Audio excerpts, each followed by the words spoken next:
river Danube is a colossus, the Amazon of Europe. It has its own seasons and moods.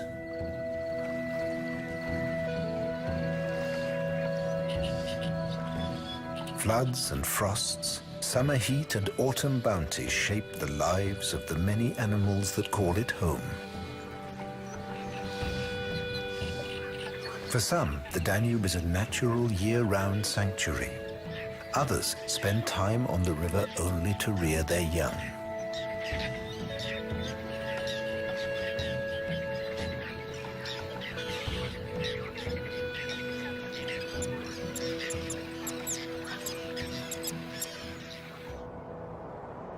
Humans have lived along this unpredictable river for millennia. In that time, they've altered the riverbanks, built towns, and created a made-to-measure Danube.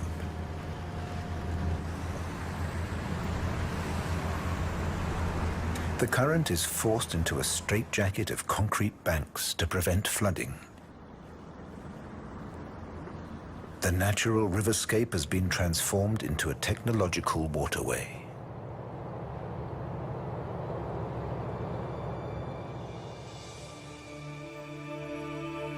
But the Danube remains a very special river. Crossing half Europe, 3,000 kilometers from the Black Forest to the Black Sea, its tributaries drain a great part of the continent.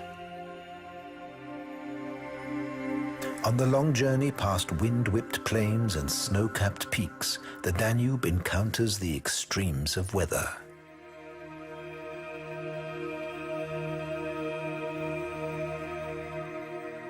And its proximity to the Alps makes it both unpredictable and dangerous. When a large Atlantic low-pressure front roars in from the northwest, great banks of clouds are forced up against the mountainsides.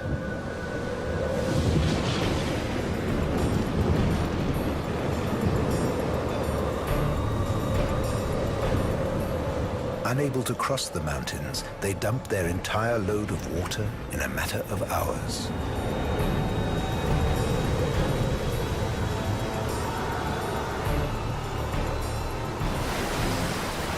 Wild water rages down the mountainsides and roars into the valleys. Suddenly, every river is in flood.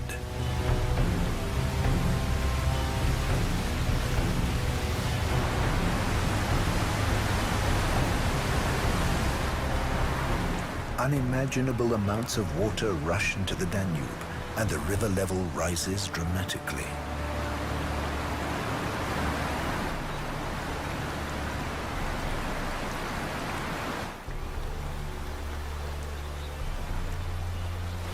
Riverbanks are ripped away, trees torn down.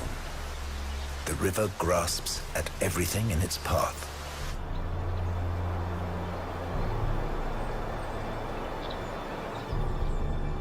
Then it invades the human settlements on this great river.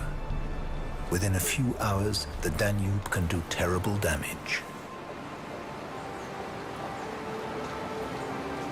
The worst flood disaster of the 20th century occurred in 1954.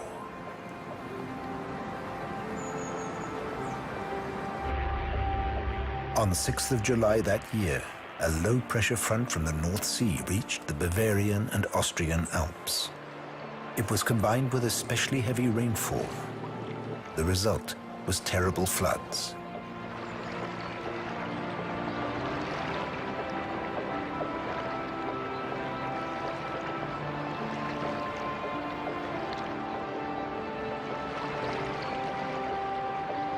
The fire brigade worked round the clock.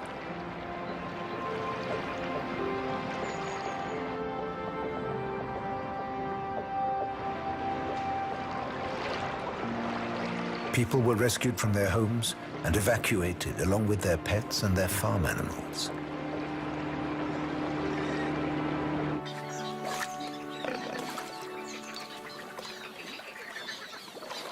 But there is another way to live with the floods.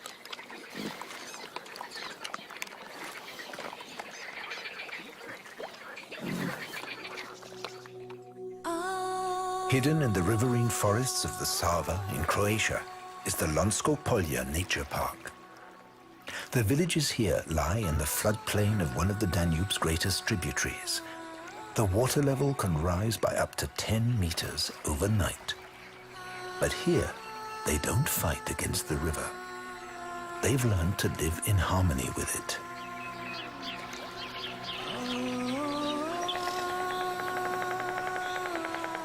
The settlements consist of picturesque wooden houses. The wood to build them comes from the surrounding oak forests. If necessary, these centuries-old houses can be dismantled and rebuilt in a different place. They don't fight the river here. Over generations, they have learned to adapt to it.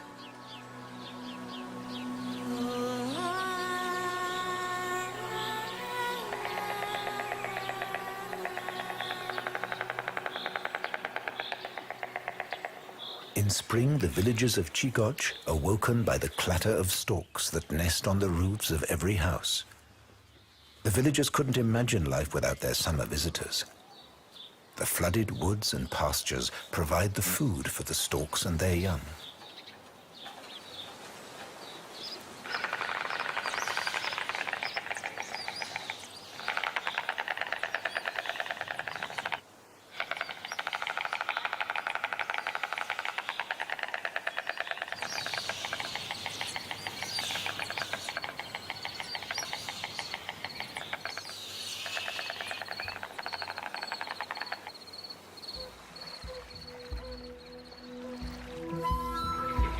When the river rises, the woods and natural marshland give the river room to expand. The mass of floodwater spreads out and settles, its force broken. Here, the water brings not destruction, but life.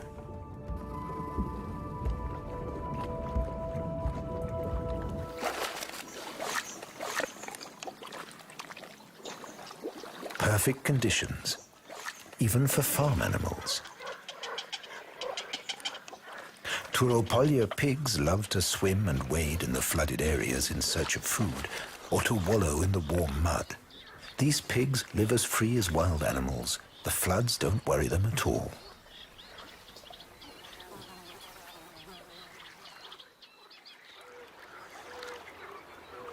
It's late spring and the water level is still high.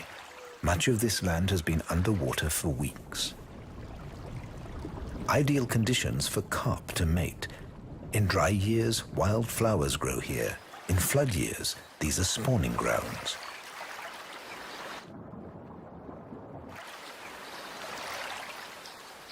In their courtship display, they rub their bodies together in an orgiastic frenzy until the females lay their eggs.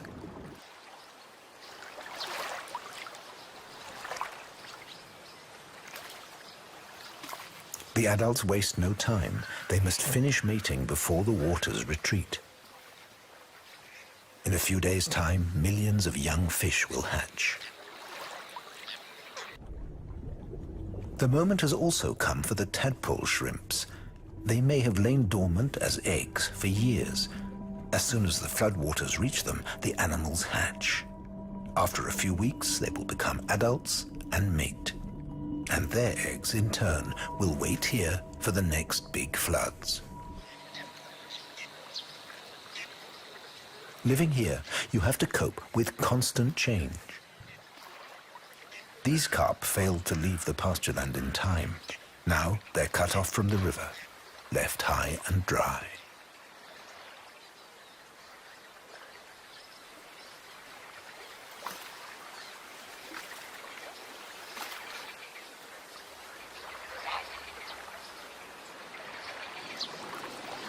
But the wild pigs are more adaptable. They cope just as well in the water as on land.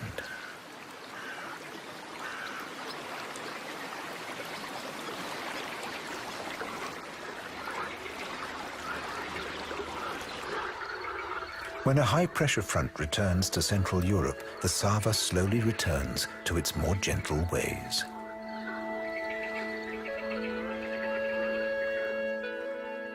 Just as in the flooded areas on the Sava, storks also live along the river Morava.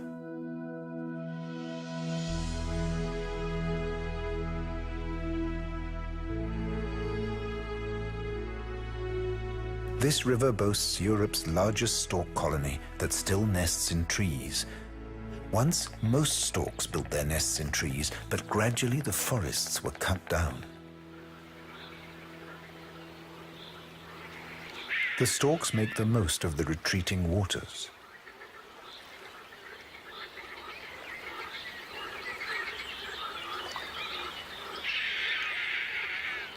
These damp pasturelands are ideal hunting grounds, especially in the breeding season.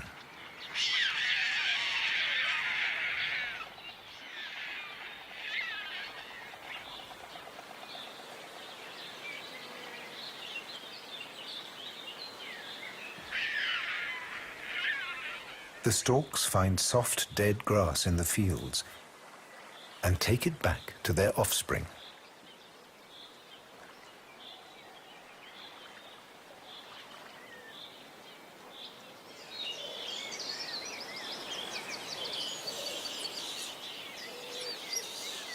But not as food. They use it to upholster their nests.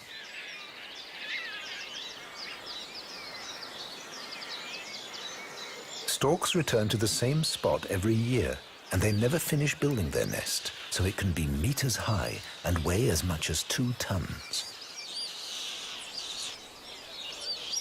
At the beginning of each breeding season, the nest is improved and extended. The marsh forests have been home to this colony for more than a century, but the tall, strong oaks are becoming rarer.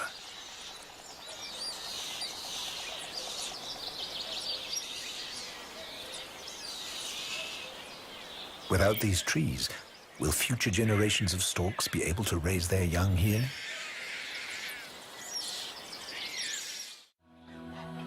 The breeding season is in full swing all along the Danube.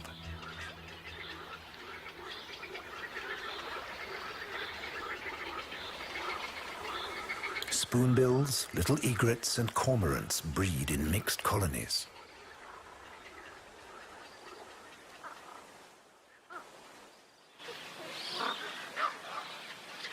Everywhere, hungry mouths must be filled.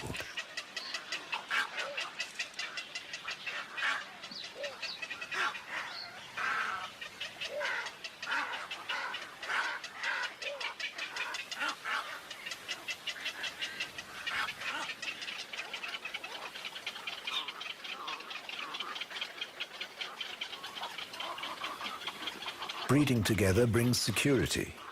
Plenty of watchful eyes mean that potential nest robbers have no chance.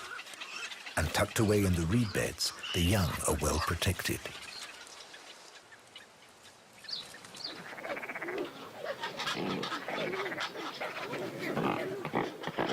These pelicans are breeding in Europe's best-known bird paradise.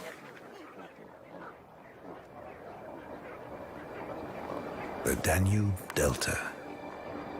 Europe's biggest wetland and a vast labyrinth of floating islands, lakes and forests.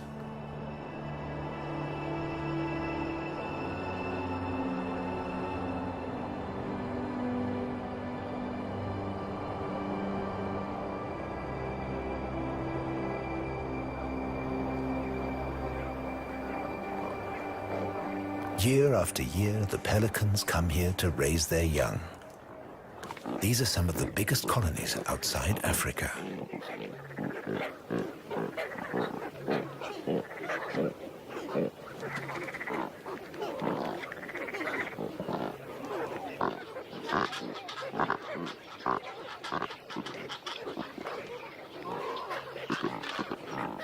The pelicans operate a kind of kindergarten.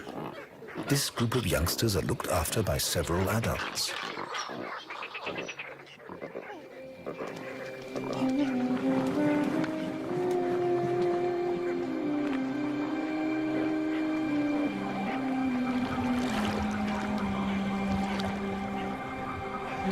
When the adult birds go fishing, a few older ones always stay behind to protect the young.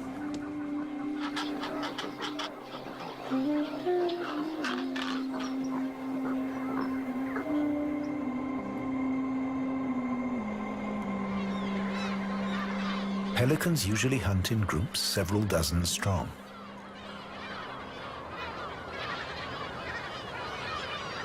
The waters of the delta are rich fishing grounds.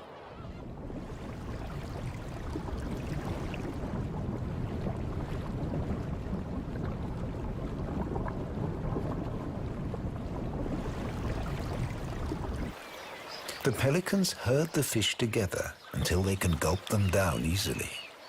Their throat pouch can hold 13 liters of water. Pelicans close their gullets so that only the fish and none of the water gets swallowed. In especially rich hunting grounds, groups of birds gather to coordinate the hunt.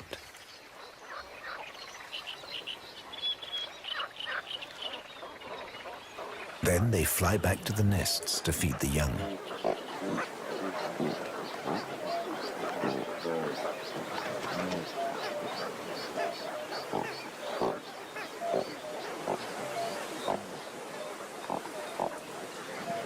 The parents always find their own young, even in the confusion of the kindergarten.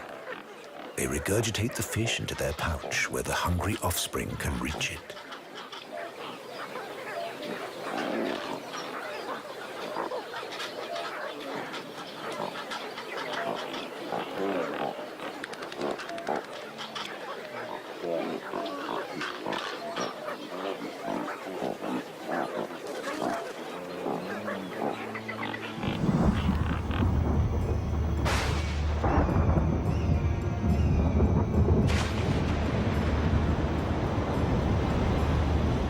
In the summer, the oppressive heat and humidity can lead to sudden, massive storms.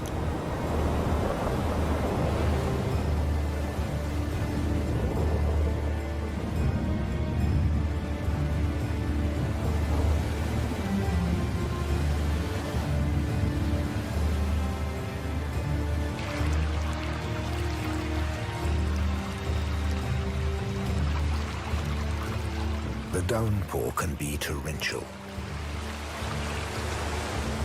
An inconvenience for the pelicans, but the delta is so vast that the water level hardly rises.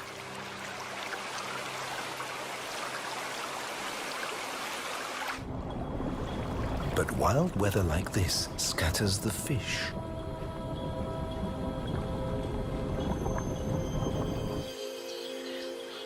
After the storm, above the surface, nothing seems to have changed.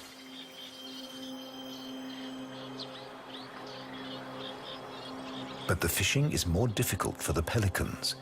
They need to catch over 2 kilos of fish each day for themselves and their young. But it's not so easy to round them up.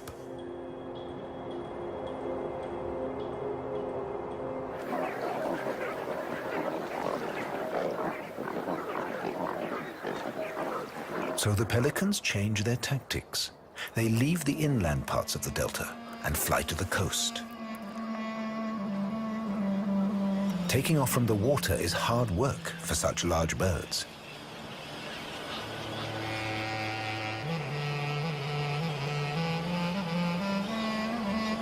But once airborne, they use the thermals. Just a few wing beats and they can glide effortlessly over long distances to reach the fishing grounds.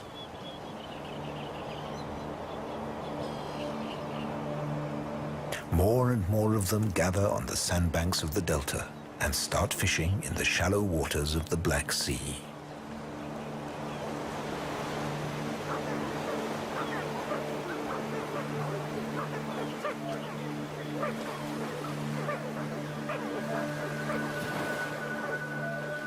The pelicans constantly paddle to frighten the fish into dense shoals.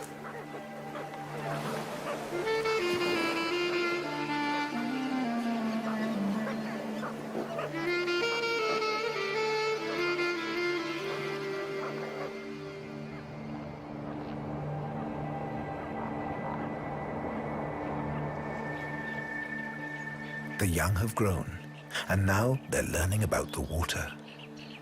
They have little time left. At the beginning of August, they must leave with their parents on the long journey to Africa.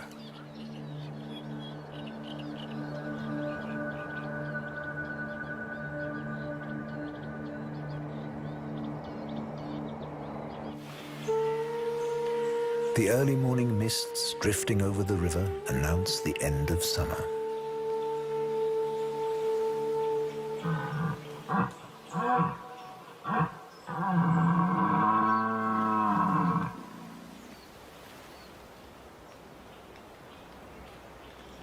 In the woods along the Danube, the rutting season is here. The stags are aroused and aggressive.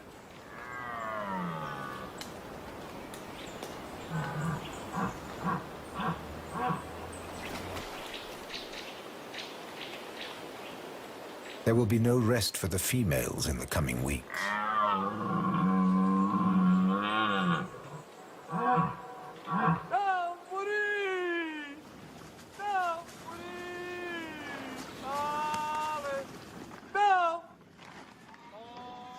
By the fall, the flooded areas of Lonsko-Polje have dried out. The tropical lushness of summer is a distant memory. Now the farmers have to supply extra food, for the pigs need to put on a thick layer of fat to get through the winter.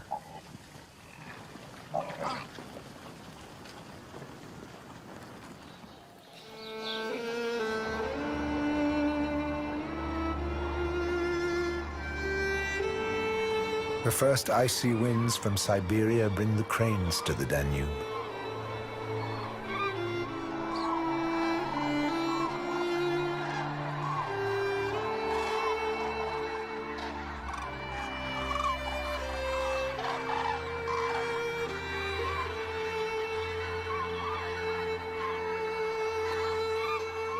About 100,000 of them fly into the puszta.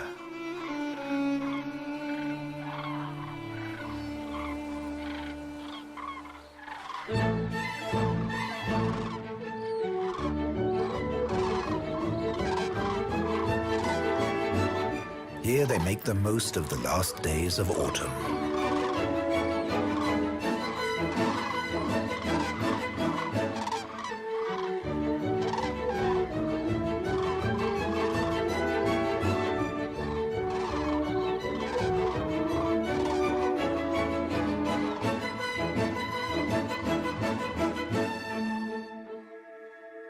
They spent the summer in the Arctic, and now they're on their way with their young to spend the winter in Africa.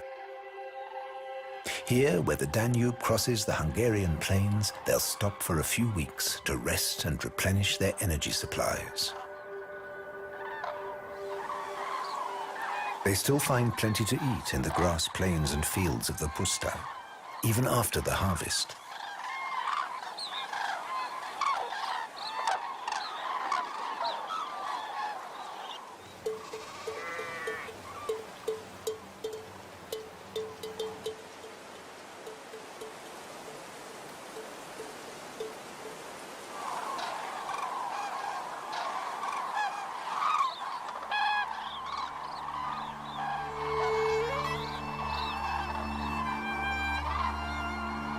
Every evening they leave the dry fields and fly back to the security of the water.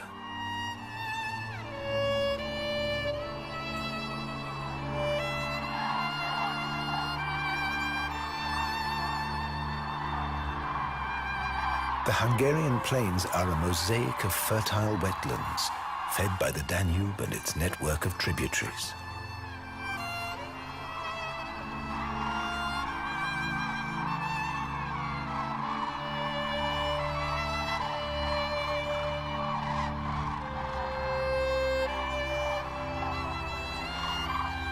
The puszta's shallow salt pools provide protection for the cranes against predators.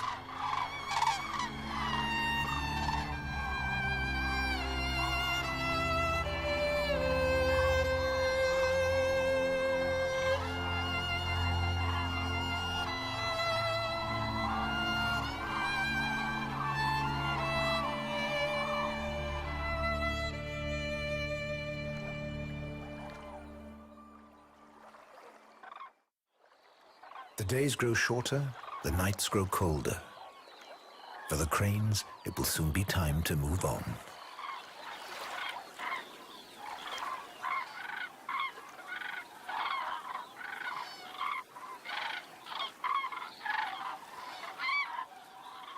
One morning, The excitement is palpable.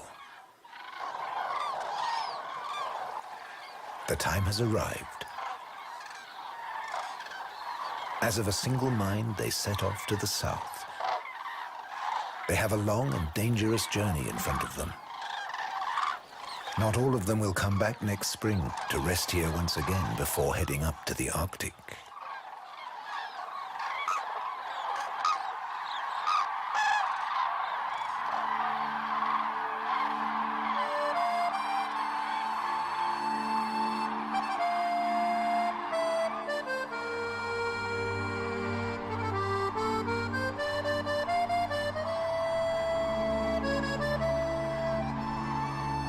With the departure of the cranes, the puszta is left silent and empty.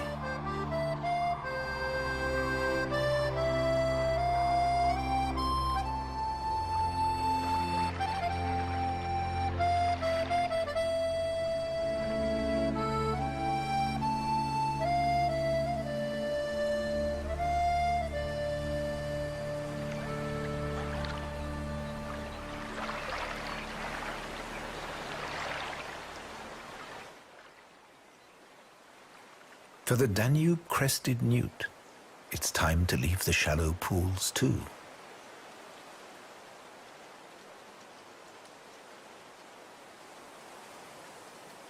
But his journey is a little less epic.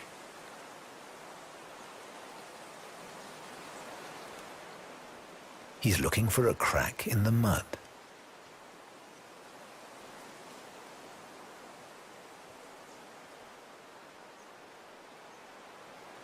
And as soon as he finds the right one, he'll creep inside for the winter.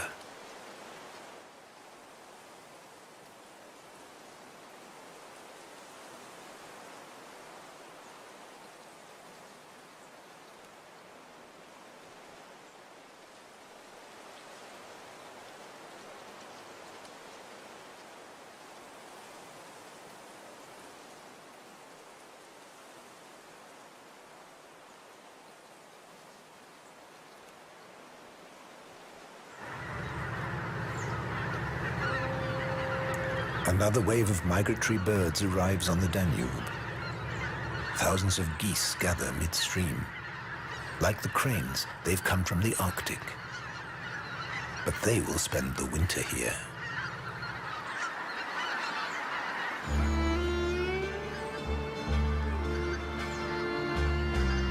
Belgrade.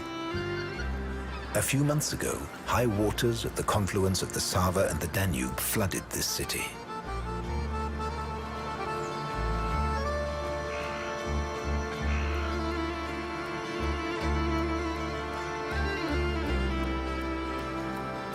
Now it's in the grip of winter, but the bitter cold doesn't deter the birds.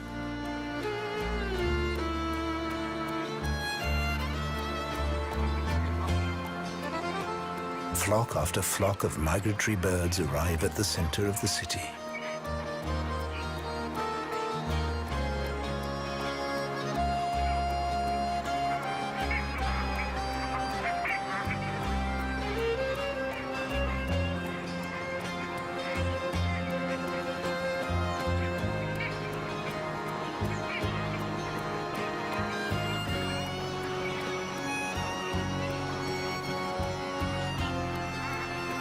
Every evening, masses of pygmy cormorants fly upriver from their feeding grounds to the safety of the city center, where they can rest in the tall trees.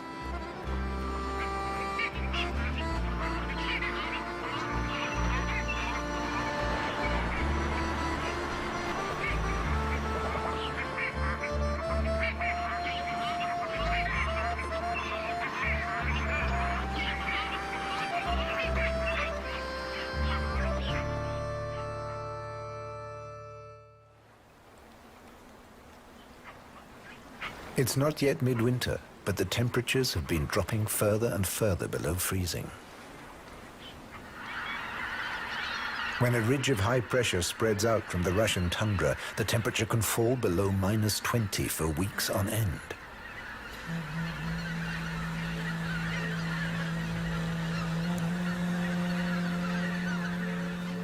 The icy blasts of wind are channeled along the river, and the cold is intensified. The Danube begins to freeze.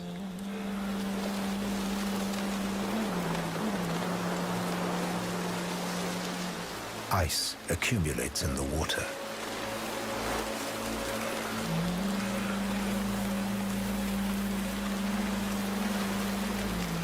Until the river is covered in frozen armor plating.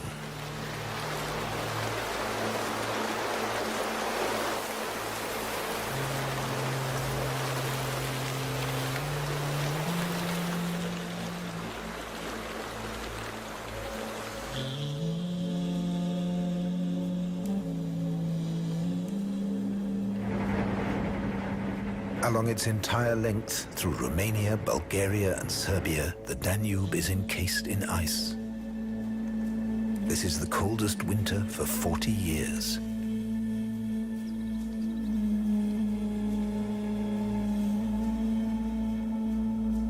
Even the Black Sea freezes solid.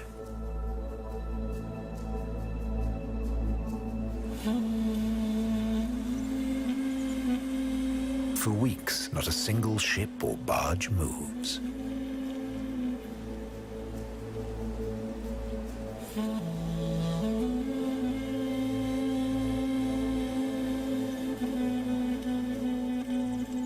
The winter is pitiless. It even forces a timid wildcat onto the open ice. The corpse of a doe cannot be ignored when food is in such short supply. Swirling frozen fog smooths and sculpts the meter-thick ice. The ravines of the Iron Gate, too, are rigid with ice. Trapped ships and barges must be freed by icebreakers before they're crushed by the pressure.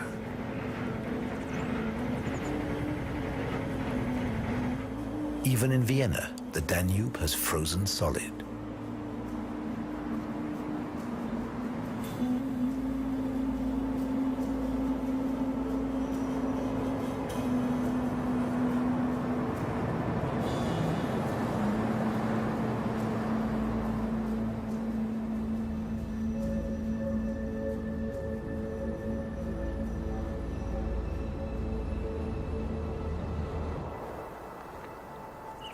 When snow and ice take control, the river and forests have a completely different personality. Summer's abundance gives way to a bitter struggle for survival.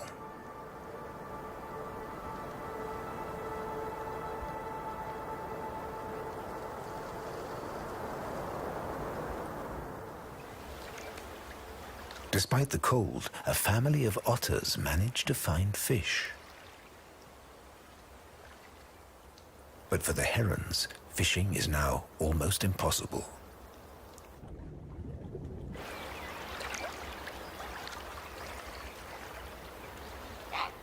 A heron cautiously approaches. Desperate hunger drives the bird to risk challenging the otter over a scrap of fish. But there will be no food this time.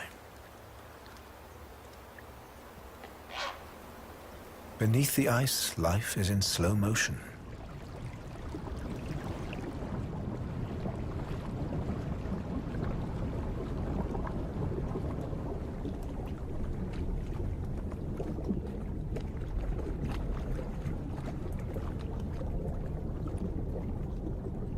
Even the catfish, themselves greedy predators, gather in groups, almost motionless. The cold chills their muscles and brains, making them lethargic.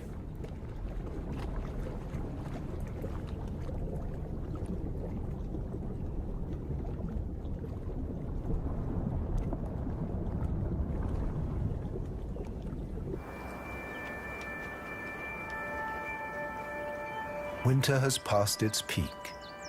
Every day the sun is stronger, and its power is felt all along the river.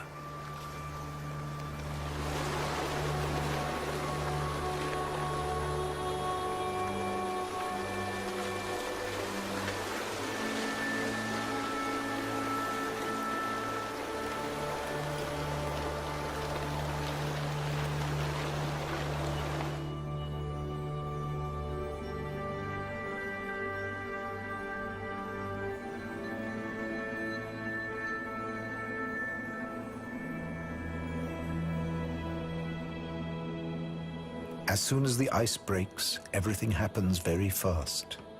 In just a few hours, the Danube is free of its icy armor.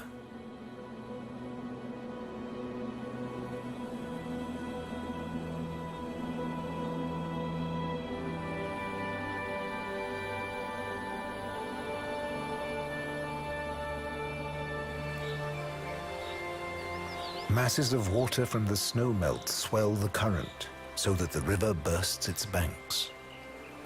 Once again, the riverine forest is submerged. The time of stillness is over. Noise returns to the river. This is the signal for moor frogs to gather in their thousands at their spawning grounds. For a few days, the males turn bright blue, and the more males there are, the bluer they become.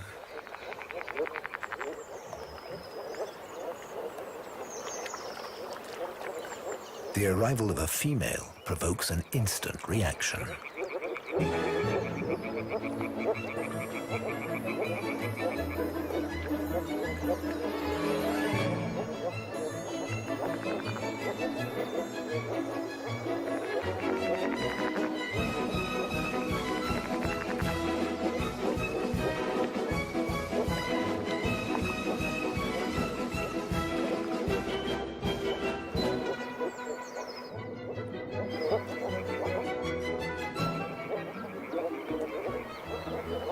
If a male grabs a female, he's not going to let go.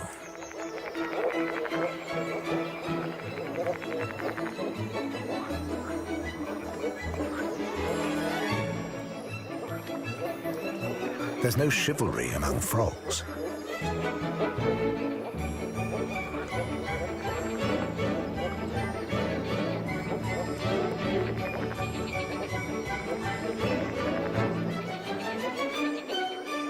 If too many males fight over a single female, she may be held under the water for so long that she drowns. It's the ultimate sacrifice. It's the imperative to reproduce, to pass on one's genes, that brings about this macabre spectacle. Even if the female dies, her eggs will have been laid and fertilized.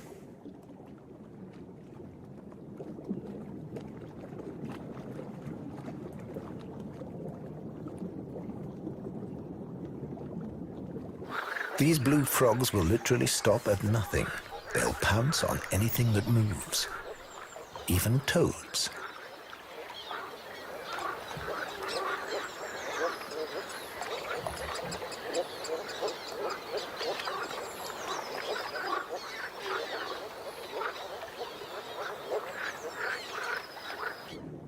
The toads make their getaway fast. The female takes the smaller male on her back, but they're still not safe from over-enthusiastic suitors.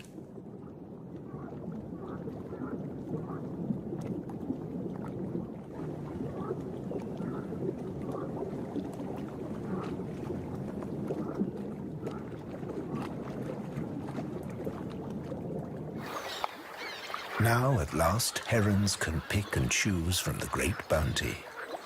It's as simple as stabbing the water.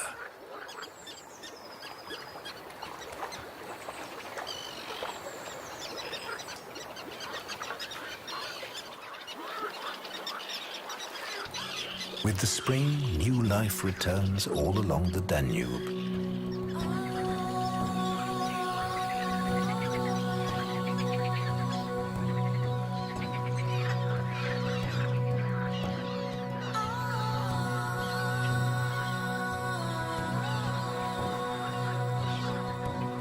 The birds are back in their hundreds of thousands to raise a new generation in this watery jungle.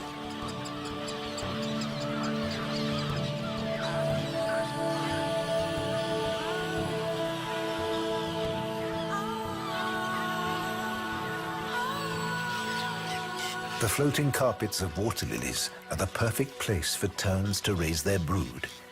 They mate here, and their young are born on the lily pads.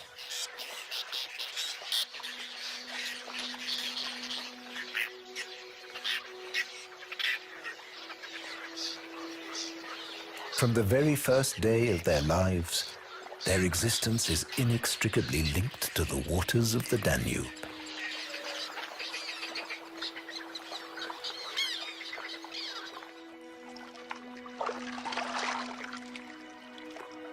For generation after generation, the delta has provided rich hunting grounds.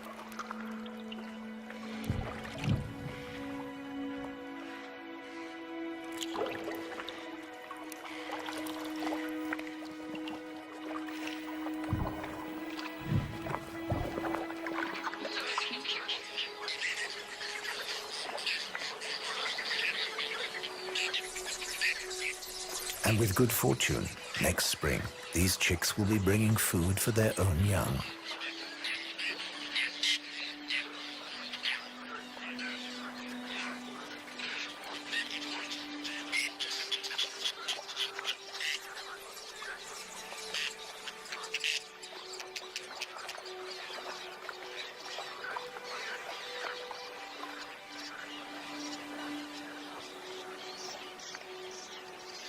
On its long journey to the delta, the Danube passes through and creates many remarkable landscapes.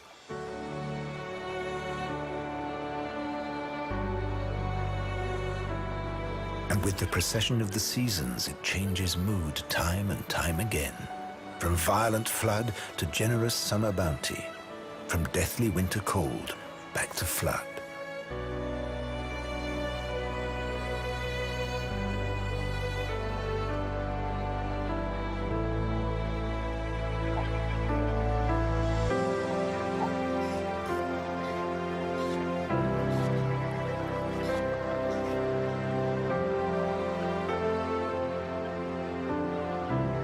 Over many centuries, the river has shaped nature and civilization on this continent. Hopefully in future it will remain what it always has been, the giant watercourse that flows through Europe, connecting different worlds.